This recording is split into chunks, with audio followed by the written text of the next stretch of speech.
Guys, welcome to BFR Tuesday. My name is Ed Cara, and I host this thing for the last, I don't know, it's been almost 2.5, close to 3 years. Just getting myself situated here. Yeah, I'm here to answer any questions that you might have regarding blood flow restriction training, and if there's anything I can help with to make sure you're safely and effectively putting it into your programming. So if you do have questions, hey Keith, just go up into the chat section and type your message. So like, I'm just gonna put hello from hot Dallas. It is so hot right now. Just put your question in there and then I can answer it. I usually spend about 15-20 minutes every Tuesday doing this. While I'm waiting for those, we start our BFR level 2 course shortly. And that is going to be based on performance. So how to apply these protocols for athletes and for performance-based BFR, recovery, other topics like that. We've been doing just a deep dive into the literature regarding using BFR for athletes, and is really promising and good. So any questions for me from anybody that's out there?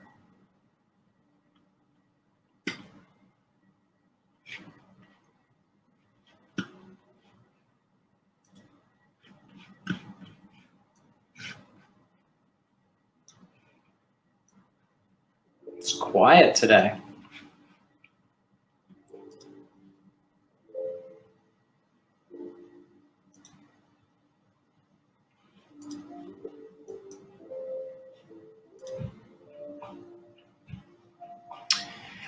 All right, so if there's no questions,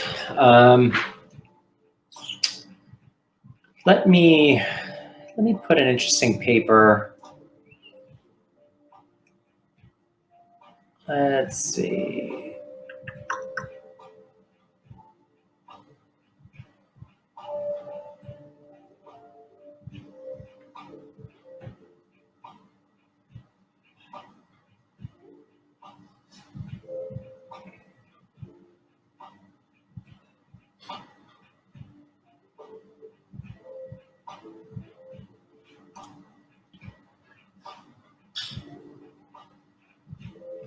So Keith's asking, if you miss a day, can you make up that workout on a cycling day? Meaning, can you do aerobic capacity training on a day and then also do resistance training? And the answer is yes. You can definitely train numerous times a day with BFR. There's been probably half a dozen studies looking at multiple training sessions in a single day.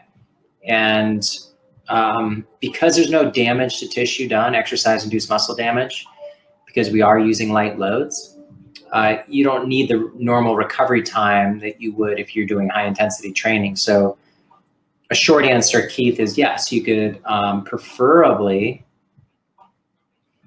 you would do your aerobic capacity in the morning, and then you do your resistance training in the afternoon. And the reason I say that is if you do your, most of us do aerobic capacity training more to kind of keep our body weight down and to burn fat and things.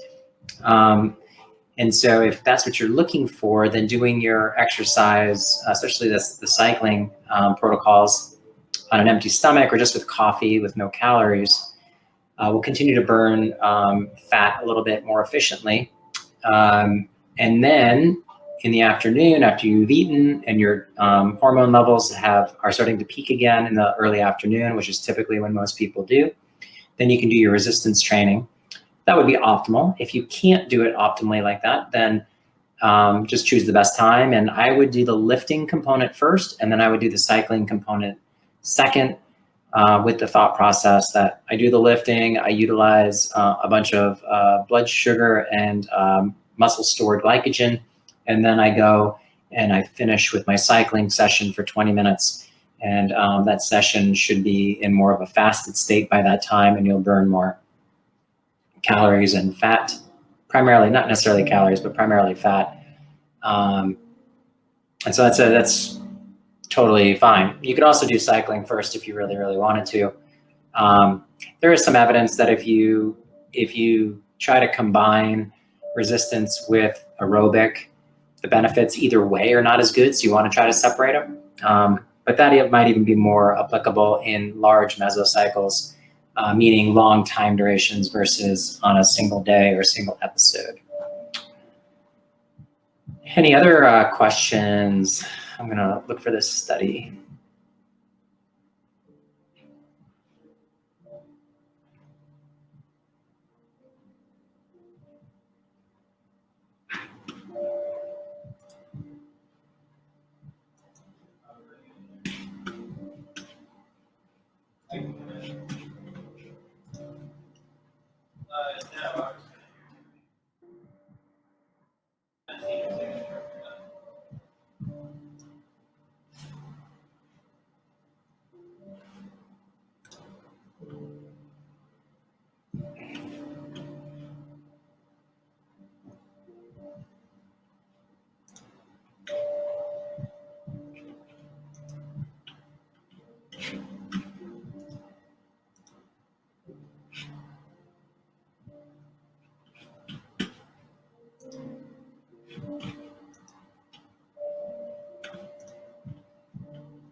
All right, so I just sent out a really pretty recent study, 2021, on ischemic preconditioning. If you're familiar with ischemic preconditioning, it's using BFR cuffs at very high pressures, somewhere between 80 and 100% limb occlusion pressure. And you do that passively, so we're not doing it under exercise duress. We're doing it in a passive kind of modality. So we're basically, my athletes just lay in the recovery. We have recovery pods in the clinic. Let me see if I have a picture that I can share of that whole thing.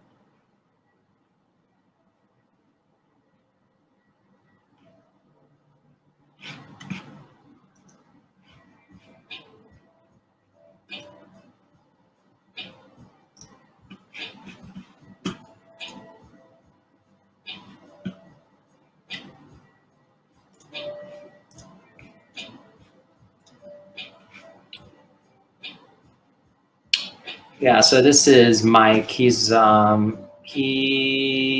model on my book. Actually, he's a very high level Olympic lifter. He has high hopes of 2024 Olympics. But so here he is doing ischemic preconditioning. This is prior to training. And the reason that he does this is to kind of prime the nervous system, try to generate more power, reduce the amount of exercise-induced muscle damage that his normal high-intensity training does to his body, which reduces recovery time.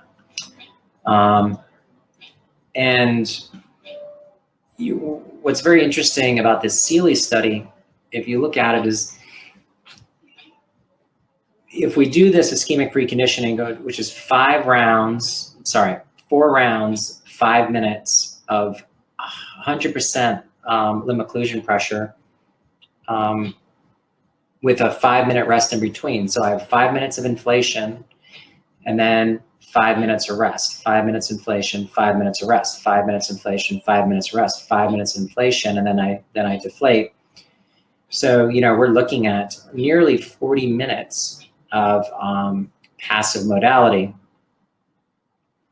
The Seeley study looked at a couple different factors, looked at, hey, if I do this protocol and then I just go out and do exercise, what's my response? They also did more than 4 rounds. I think they did 8 rounds. They also looked at longer time under stress. What they found is that the 4 rounds of 5 minutes with 5-minute interset rest seems to be the way to go. They had the best results. But the interesting thing was one of their cohorts waited 5 minutes after the last cycle of ischemic preconditioning, and then went out and did their exercise. And then another group waited 45 minutes and then did their exercise. And what they found, and this has been consistent with other studies, that if you wait a longer time before commencing exercise, then you're going to get better benefits. And so it looks like the current recommendation is going to be to wait 45 minutes if you can. The minimum wait time is about 30 minutes after you're done with those 4 rounds in order to maximize the benefits from a performance standpoint. So interesting study, and very recent and very relevant. So very cool to see that. And does anybody have any questions regarding that?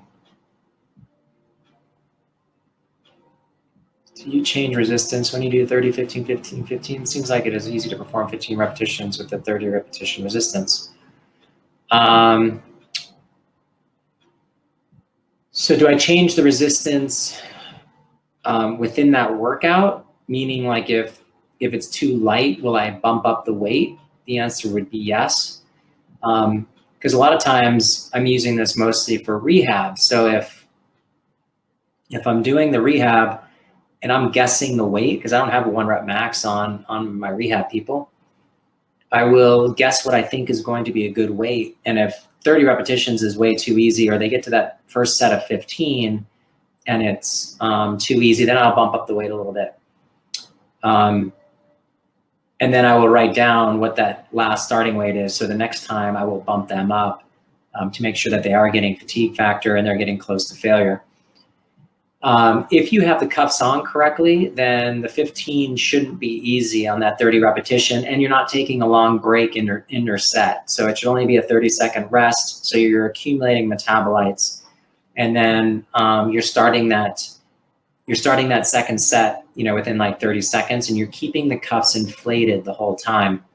That you should be right around 8 or 9 reps, and then it's going to be getting spicy, and then the third set should be very, very spicy, and by the 4th set, you should be within about 1 or 2 repetitions of failure by the time that you finish, and then you know that weight or resistance is correct. So hopefully that answers your question, Kazuda.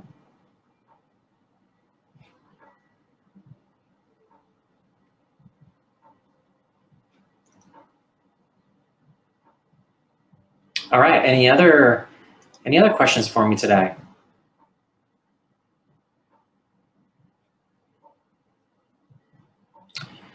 All right, awesome. Well, thank you guys so much for joining me today. I will be back next week, Tuesdays at 1 o'clock Central Time.